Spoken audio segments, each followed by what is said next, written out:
दिल्ली के शादरा में सुबह बर्तन कारोबारी सुनील जैन पर फायरिंग, 7 से 8 राउंड फायरिंग में कारोबारी की मौत। मॉर्निंग वॉक से लौटते वक्त बाइक सवार 2 बदमाशों ने कारोबारी को गोली मारी। पुलिस ने केस दर्ज कर मामले की जांच शुरू की। दिल्ली के गोविंदपुर में टॉयलेट विवाद में सुधीर नाम के युवक का मर्डर। कॉमन टॉयलेट को लेकर 2 परिवार में हुआ था विवाद। मारे गए युवक का भाई और दोस्त घायल, एक ही बिल्डिंग में रहता था दोनों परिवार। पुलिस ने आरोपी परिवार को हिरासत में लिया। दिल्ली में बढ़ते अपराध में बोले अरविंद केजरीवाल, दिल्ली की कानून व्यवस्था पूरी तरह खराब, लॉ एंड ऑर्डर के लिए केंद्र की जिम्मेदारी। केजरीवाल बोले दिल्ली में महिलाओं के खिलाफ अपराध बढ़े, दिन दिहाड़े मर्डर और किडनैपिंग जैसी वारदात हो रही है, खुलेआम घूम रहे अपराधी। केजरीवाल बोले दिल्ली में सब दहशत में, पुलिस कार्रवाई नहीं करती और केंद्र अपनी जिम्मेदारी नहीं निभा रहा। अमित शाह चुनाव में व्यस्त। आप सरकार बदलने को लेकर बीजेपी दफ्तर के बाहर लगे पोस्टर, लिखा अब नहीं सहेंगे, बदल के रहेंगे।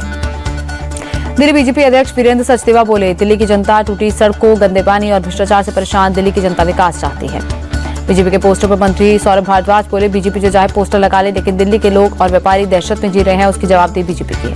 विधानसभा चुनाव के बाद महाराष्ट्र में महाविकास अघाड़ी में फूट गठबंधन से बाहर हुई समाजवादी पार्टी। महाराष्ट्र सपा अध्यक्ष अबू आजमी बोले एमवीए में हमारा अपमान हुआ, फिर भी हमने बर्दाश्त किया, लेकिन अब हम गठबंधन से बाहर। अबू आजमी का उद्धव पर हमला, बोले चुनाव हारते ही हिंदुत्व का एजेंडा लेकर चल पड़े। कांग्रेस वाले हमें जानते पहचानते तक नहीं, वो हमें मनाने के लिए हमसे क्या बात करेंगे। ममता बनर्जी ने इंडिया गठबंधन का नेतृत्व करने की इच्छा जताई। एक इंटरव्यू में बोली मौका मिलने पर गठबंधन का नेतृत्व करने के लिए तैयार हूं।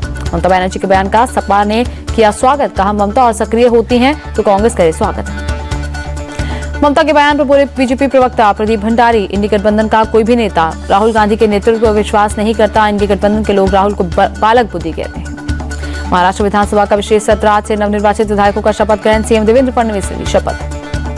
डिप्टी सीएम शिंदे और अजीत पवार ने भी ली शपथ। प्रोटेम स्पीकर कालिदास कोलंबकर विधायकों को दिलवा रहे हैं शपथ। विधायकों के शपथ ग्रहण का आज महाविकास अघाड़ी ने किया बहिष्कार। आदित्य ठाकरे बोले शपथ ग्रहण में उत्साह नहीं, पता नहीं ये जनादेश जनता का है या चुनाव आयोग का। विधानसभा से वॉकआउट को लेकर बोले आदित्य ठाकरे, लोकतंत्र की हत्या हो रही है, जो नतीजे आए हैं वो जनता के हैं या चुनाव आयोग के। विपक्ष के बहिष्कार पर बोले डिप्टी सीएम अजीत पवार, सदन से वॉकआउट करने से कुछ नहीं होने वाला, उन्हें कुछ करना है तो चुनाव आयोग के सामने जाएं। आदित्य ठाकरे ने विधानसभा में मुख्यमंत्री देवेंद्र फडणवीस से की मुलाकात, सीएम बनने पर दी बधाई। मुंबई में शिवसेना यूबीटी गुट के विधायकों ने विधानसभा परिसर में लगी शिवाजी की मूर्ति पर पुष्पांजलि अर्पित की। आदित्य ठाकरे भी रहे मौजूद। संभल मुद्दे पर मायावती ने कांग्रेस सपा को घेरा, बोली संभल हिंसा के बहाने मुस्लिम मतदाताओं को खुश करने की कोशिश में सपा और कांग्रेस ये लोग मुसलमानों को आपस में लड़वा रहे हैं। वाराणसी के सर्ववेद महामंदिर पहुंचे सीएम योगी आदित्यनाथ, मंदिर में पूजा अर्चना कर लिया आशीर्वाद। वाराणसी में बोले सीएम योगी, देश सुरक्षित है तो धर्म सुरक्षित है, और अगर धर्म सुरक्षित है तो हम सुरक्षित हैं।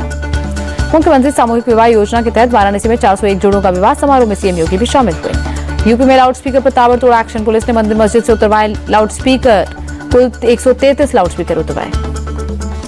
बरेली में मुस्तैद पुलिस की ड्रोन से निगरानी, छतों पर ईंट पत्थर दिखने पर हरकत में आई पुलिस। छतों से ईंटों के ढेर को पुलिस ने हटवाया। ड्रोन कैमरों के जरिए चप्पे चप्पे पर पुलिस रख रही नजर। बिहार के दरभंगा में धार्मिक जुलूस के दौरान पथराव के बाद पूरे इलाके में सुरक्षा सख्त, भारी संख्या में पुलिस बल तैनात। हिंदू शक्ति संगठन की शिकायत पर हुई जांच में मस्जिद की जमीन शत्रु संपत्ति घोषित, बगैर नक्शा पास करवाए बनाई गई मस्जिद। हरियाणा पंजाब के शंभू बॉर्डर से दिल्ली कूच कर रहे किसानों का प्रदर्शन थमा, सरकार से बातचीत का भरोसा दिलने पर दिल्ली कूच रोकने पर राजी हुए किसान। किसानों ने एक दिन के लिए रोका दिल्ली कूच का आंदोलन, सरकार से बातचीत नहीं होने पर रविवार को दिल्ली के लिए होंगे रवाना। महाराष्ट्र के डिप्टी सीएम अजीत पवार को मिली दिल्ली के बेनामी ट्रिब्यूनल से बड़ी राहत, पवार की सब संपत्तियों को इनकम टैक्स से मुक्त कराया गया। डिप्टी सीएम अजीत पवार के साथ उनकी पत्नी सुनेत्रा पवार और बेटे पार्थ पवार को भी इनकम टैक्स डिपार्टमेंट से मिली क्लीन चिट। 2021 में जब्त की गई थी संपत्ति। केंद्रीय मंत्री संजय सेठ के फोन पर फिरौती का मैसेज, अपराधियों ने 50 लाख रुपए की फिरौती मांगी। राजस्थान के कैबिनेट मंत्री किरोड़ीलाल मीणा ने अपनी ही सरकार पर अपने खिलाफ केस दर्ज होने का लगाया आरोप, कहा सीएम बताएं किसके इशारों पर यह हो रहा है। किरोड़ीलाल मीणा ने महेश नगर की सीआई कविता शर्मा पर लगाए गंभीर आरोप, कहा पुलिस जगह से लोगों को प्रताड़ित करने का काम कर रही है, वो नहीं होने दूंगा। अकाली नेता सुखबीर सिंह बादल फतेहगढ़ साहिब पहुंचे, कड़ी सुरक्षा के बीच श्री फतेहगढ़ साहिब गुरुद्वारा में की सेवादारी। पंचकूला में टीबी मुक्त भारत अभियान की शुरुआत, केंद्रीय मंत्री जेपी नड्डा बोले भारत को टीबी मुक्त करने में कोई कसर नहीं छोड़ेंगे। रक्षा मंत्री राजनाथ सिंह कल से 10 दिसंबर तक रूस दौरे पर जाएंगे, मॉस्को में अपने समकक्ष एंड्री बेलोसोव के साथ करेंगे बैठक। केंद्रीय कैबिनेट ने दिल्ली मेट्रो के चौथे फेज के तहत रिठाला नरेला कौंडली मेट्रो लाइन को दी मंजूरी, करीब 26.5 किलोमीटर लंबी होगी लाइन। अश्विनी वैष्णव के मुताबिक नई शिक्षा नीति के तहत कैबिनेट ने 85 सेंट्रल स्कूल और 28 नवोदय स्कूल खोले जाने को भी दी मंजूरी, इसमें 8,232 करोड़ की लागत आएगी। यूपी की योगी सरकार का बड़ा फैसला, प्रदेश के सभी सरकारी विभाग के कर्मचारियों पर अगले 6 महीने तक हड़ताल पर लगी पाबंदी।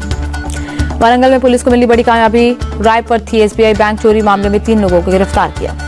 बैंक से चुराए गए सोने के आभूषण भी बरामद। पुलिस गिरफ्तार आरोपियों से कर रही पूछताछ। हैदराबाद के मलकपेट मेट्रो स्टेशन की पार्किंग में लगी आग, कई वाहन जलकर खाक। आग लगने के बाद पूरे इलाके में मचा हड़कंप। हादसे की वजह की जानकारी नहीं। श्रीनगर के खानियार इलाके में हादसा। आग लगने से एक मस्जिद और 3 घरों में हुआ नुकसान। आग लगने के बाद पूरे इलाके में मचा हड़कंप। आसमान में उठा धुएं का गुबार। दमकल की गाड़ियों ने कड़ी मशक्कत के बाद आग पर काबू पाया। फिलहाल आग लगने की वजह की जानकारी नहीं। ग्वालियर में एक डॉक्टर को डिजिटल अरेस्ट करने का मामला सामने आया। 29 घंटे 17 मिनट तक रखा अरेस्ट। अल्लू अर्जुन ने पुष्पा 2 के प्रीमियर में महिला की मौत पर वीडियो जारी कर जताया दुख। पीड़ित परिवार के लिए 25 लाख की सहायता राशि का ऐलान। अयोध्या में धूमधाम से निकाली गई राम बारात, झूमते गाते नजर आए श्रद्धालु। हैदराबाद में सचिवालय, विधानसभा और राजभवन समेत कई सरकारी इमारतों को रोशनी से सजाया गया। प्रजा पालना विजय उत्सव की दिखी रौनक। मुख्यमंत्री रेवंत रेड्डी ने लोगों से की अपील। कांग्रेस सरकार की पहली वर्षगांठ बनाने के लिए 1 से 9 दिसंबर तक पूरे राज्य में मनाए उत्सव। धर्मशाला के कांगड़ा आर्ट म्यूजियम में अंतर्राष्ट्रीय चित्रकला प्रदर्शनी का आयोजन, लोगों ने बढ़ चढ़कर लिया हिस्सा।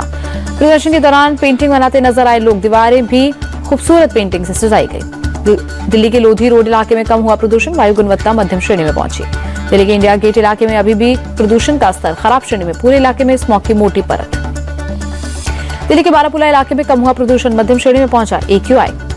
यूपी के आगरा में बड़ी ठंड, आसमान में छाया कोहरा, विजिबिलिटी हुई कम। मुंबई के कई इलाकों में सुबह सुबह आसमान में छाई हल्की धुंध, विजिबिलिटी कम। जम्मू कश्मीर के श्रीनगर में शीतलहर, 0 से नीचे पहुंचा तापमान, आसमान में घना कोहरा छाया। मणिपुर के इम्फाल में कड़ाके की ठंड, पूरे इलाके में छाया घना कोहरा, विजिबिलिटी कम। भारतीय विदेशी मुद्रा भंडार में 8 हफ्ते बाद थमा गिरावट का सिलसिला। 1 अरब 51 करोड़ डॉलर की बढ़ोतरी दर्ज। भारतीय विदेशी मुद्रा भंडार 658 अरब 9 करोड़ डॉलर तक पहुंचा। आरबीआई ने 29 नवंबर को खत्म हुए हफ्ते की रिपोर्ट की जारी। भारत और बांग्लादेश के बीच होगा अंडर-19 एशिया कप का फाइनल। 8 दिसंबर को दुबई में खेला जाएगा मुकाबला। भारत ने श्रीलंका को 7 विकेट से हराकर एशिया कप के फाइनल में बनाई जगह। सेमीफाइनल में श्रीलंका ने 173 रनों का दिया था लक्ष्य। शारजाह में दिखा भारतीय गेंदबाजों का जलवा। चेतन शर्मा ने 3 विकेट झटके। पीयूष चौमाले और आयुष महात्रे ने 2-2 विकेट झटके। भारत की तरफ से वैभव सूर्यवंशी ने खेली 67 रनों की धमाकेदार पारी। आयुष महात्रे ने बनाए 34 और कप्तान मोहम्मद अमान ने बनाए 25 रन। अंडर-19 एशिया कप के फाइनल में पहुंचने वाली दूसरी टीम बनी बांग्लादेश। पाकिस्तान को 7 विकेट से हराकर फाइनल में पहुंची।